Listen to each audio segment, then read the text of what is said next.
beginning, God created beast and man so that both might live in friendship.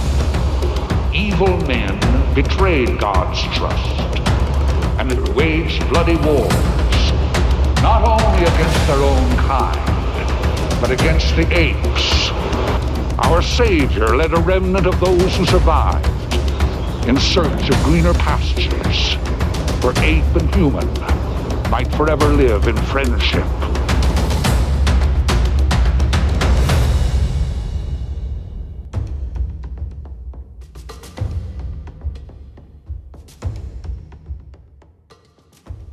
Hello, my name's Tom Elliot, and welcome to Lawgiver, a Planet of the Apes podcast.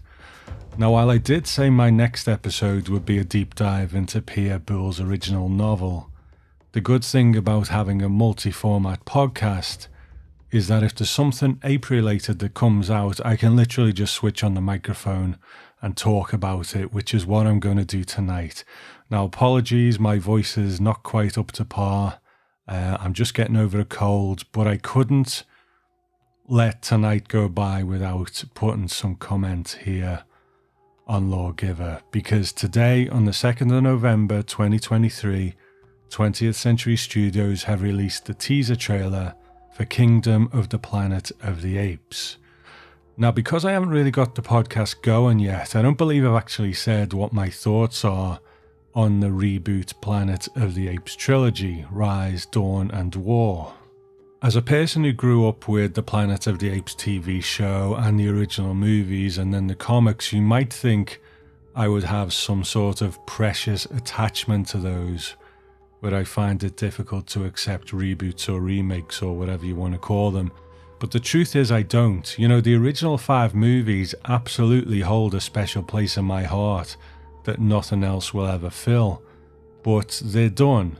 There's a 5-movie circular arc there that works within itself, and because of the nature of what it is, it doesn't really leave that series open to a continuation like you can with, say, Star Wars or something. So I think that story is told, and you either have to say, okay, well, we're not going to have any more apes, or you accept that a new series will be different and there's going to be different choices made.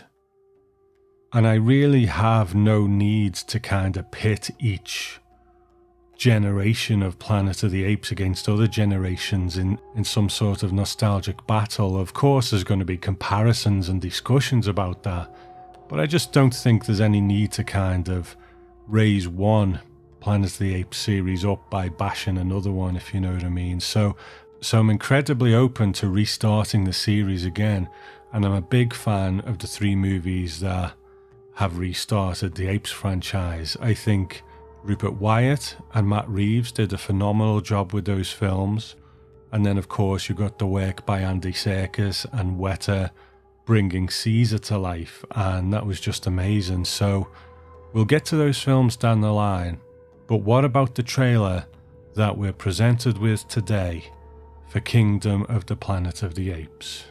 Since I first heard about this, I have had a certain amount of trepidation because we were losing Matt Reeves, you know, we were losing Andy Serkis, and I have criticisms of Dawn and Rise and War, but I think we got 3 great intelligent blockbuster movies of the type that we rarely see these days.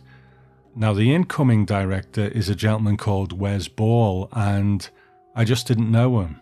I know he's best known for directing 3 Maze Runner movies, but I don't really know what that is. I've never seen them. So there wasn't that level of comfort there that this was someone who I knew could do a good job.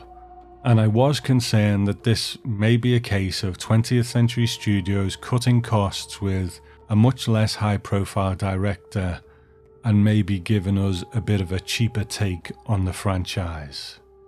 But here's the thing, everyone has to learn their craft, and just because I'm not aware of his work, it doesn't mean he's not a guy who is advancing his craft with each movie and just waiting for the one where he can really show us what he can do. So I'm willing to give him the benefit of the doubt. So then we get this teaser for Kingdom of the Planet of the Apes, and I have to say, this has really increased my confidence that we're going to get a great Apes movie here, because the thing is, so far this has been so hush-hush. There's been hardly any details released other than the fact that it was being made, who the director was, and who the actors were. And the text that has been released by 20th Century Studios with this trailer is: Director Wes Ball breathes new life into the global epic franchise set several generations in the future following Caesar's reign, in which apes are the dominant species living harmoniously and humans have been reduced to living in the shadows. As a new tyrannical ape leader builds his empire, one young ape undertakes a harrowing journey that will cause him to question all he has known about the past and to make choices that will define a future for apes and humans alike. So first of all, that says several generations into the future. Now, I thought this was a movie that was going to be following Cornelius, Caesar's son, but if this is several generations into the future, then that suggests that might not be the case. But the whole vibe that I'm getting from this one is that this is a generation of apes who have begun to really forget where they came from, forgot the struggles that Caesar had to go through, and you can see that the earth is reclaiming things. You have these beautiful shots of buildings covered in plant life. But it might be that it's not that they're forgetting, but maybe there are a certain class of ape who are really trying to keep this history from the majority of apes, because we see the young lead ape going to places and seeing things and being amazed by things. So it appears that maybe the general populace aren't aware of, or it's being kept from them, that the world was once not theirs. So that is very in keeping with the original series in that regard. But our young hero ape here is starting to discover these things, starting to get curious, starting to ask questions.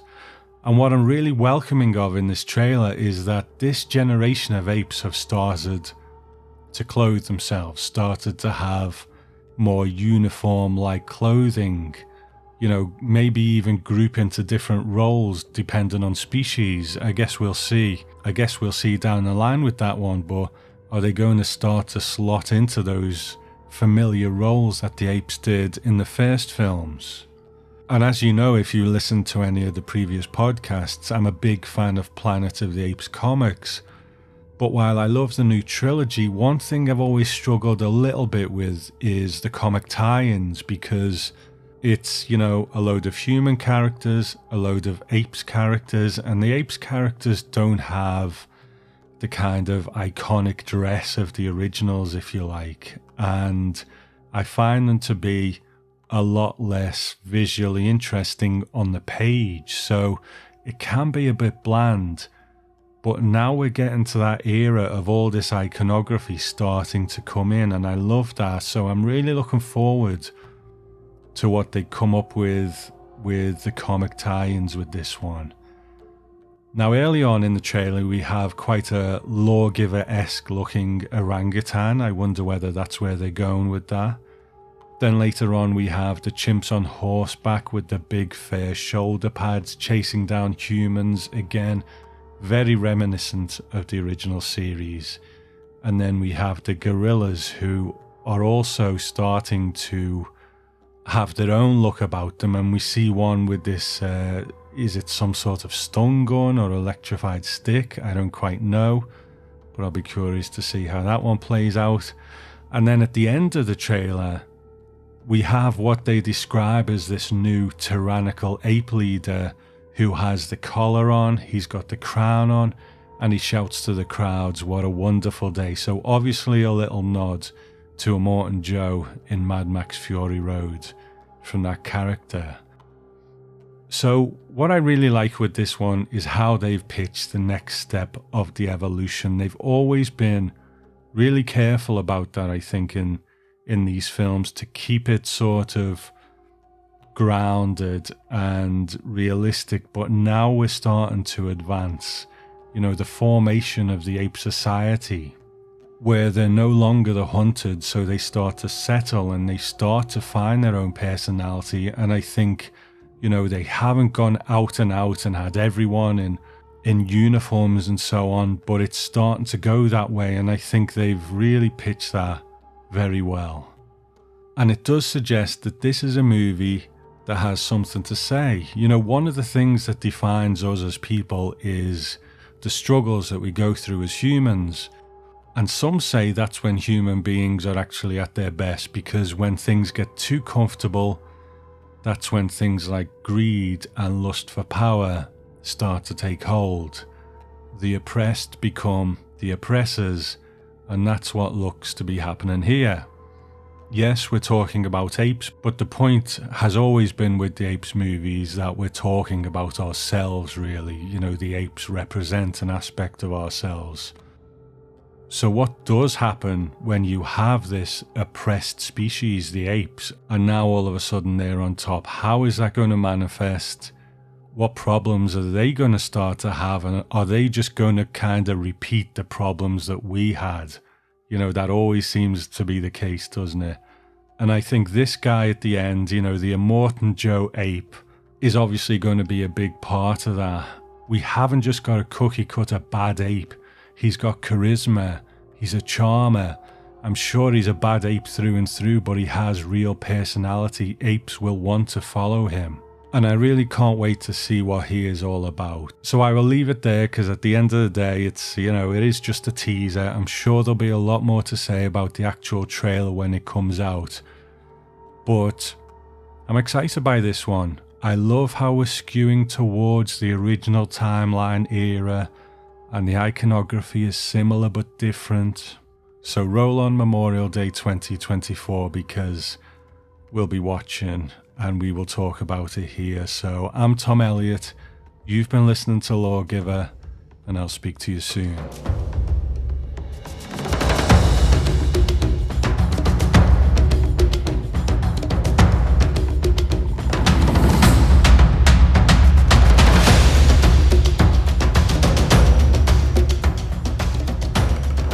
We still wait, my children.